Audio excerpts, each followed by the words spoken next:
La ville de Douala, capitale économique du Cameroun, s'apprête à accueillir en ce début d'année l'un des événements les plus attendus. La grande campagne d'évangélisation Opération 10 000 âmes pour Jésus, un rendez-vous aussi spécial qui viendra libérer tous les enfants de Dieu qui ont été pris au piège de l'ennemi pendant de nombreuses années. Mais avant le jour J, notre brigade de reportage s'est intéressée aux réunions des différentes commissions dans le cadre de la préparation de ce grand rendez-vous du Seigneur ce dimanche 11 février 2024 au Bethléem Tabernacle. C'est donc sous la coordination du pasteur Salomon Betchou-Fleury que les derniers réglages ont été faits, principalement avec la commission restauration, qui aura une touche importante à faire dans cet événement, car je dirais, un ventre affamé n'a point d'oreille. Avant l'écrivain ici, on doit être sûr que les gens qui vont venir vont bien manger. Vous savez que Bethléem, c'est la maison du pain de Dieu. Ça doit être spirituel et physique. Même si elle se déroule à Douala, sachez qu'à l'autre bout du monde, cet événement est aussi attendu. C'est pourquoi une réunion technique s'est tenue avec l'équipe de Parole Créatrice Info Télévision, qui aura l'exclusivité pour la couverture médiatique de cette campagne d'évangélisation, pour permettre à tout un chacun de ne rater aucune articulation de ce programme. Dès à présent, l'une des questions est donc de savoir quelles en sont les statistiques de l'évolution des travaux venant du comité d'organisation. Alors, nous sommes à J-4 pour l'événement. Ceci dit, nous avons commencé beaucoup de choses. Nous avons entrepris de construire un grand podium qui va désormais servir pour cette opération. Alors, nous sommes juste à la première édition. Nous envisageons d'organiser des campagnes 3 ou 4 fois par an. Alors, le podium, actuellement, il a 80% pratiquement d'exécution. Et nous avons également acheté un groupe électrogène. Nous avons déjà répertorié les chaises qui vont servir, les tentes.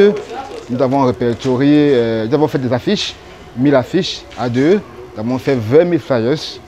Nous avons distribué 7 000, nous avons encore 13 000 à distribuer. À partir de demain matin, la caravane va commencer à circuler dans la ville de Douala. Nous avons fait des contributions pour d'autres commissions, pour le logement des hommes de Dieu, location des voitures. Nous avons fait des contributions pour le repas qu'on doit manger. Nous avons encore beaucoup de choses sur lesquelles il manque encore d'argent, mais nous croyons que par la grâce de Dieu, au fur et à mesure qu'on avance, il ouvre les portes.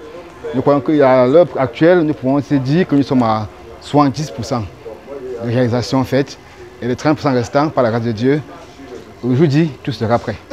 Tout sera donc fin prêt dans les jours à venir pour que le cadre soit convivial. Mais qu'est-ce qui a donc été réservé à ceux qui prendront part à cette campagne d'évangélisation?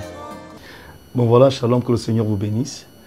Je crois que le programme est déjà détaillé sur les affiches que nous avons collées un peu de partout. Dont le 15 février, à partir de 17 h, la campagne d'évangélisation va effectivement commencer au stade de Dibouma. Alors ce jour, qu'est-ce qu'on attend? Nous attendons le public qui viendra de part et d'autre, parce que par la grâce de Dieu, nous sommes en train de distribuer les flyers. On a fait 20 000. On s'attend vraiment à un public. Et ce que nous réservons au public, ce n'est rien d'autre que la parole. Rien d'autre que la parole. Ce n'est pas une soirée de spectacle, mais nous nous sommes mis au travail pour que vraiment ces personnes que le Seigneur mettra dans leur cœur de venir écouter la parole, qu'ils puissent vraiment recevoir le salut. On ne parlera peut-être pas de retour à l'investissement, mais on veut bien savoir quel est l'objectif principal de cet événement. Les objectifs que nous avons à cœur, c'est de voir plusieurs personnes accepter le Seigneur. Dans nos cœurs, on se dit si 500 personnes peuvent donner leur vie à Jésus dans ce programme, vraiment l'objectif serait atteint pour la première édition de cette opération. À quoi servirait-il donc à un homme de gagner le monde s'il perd son âme?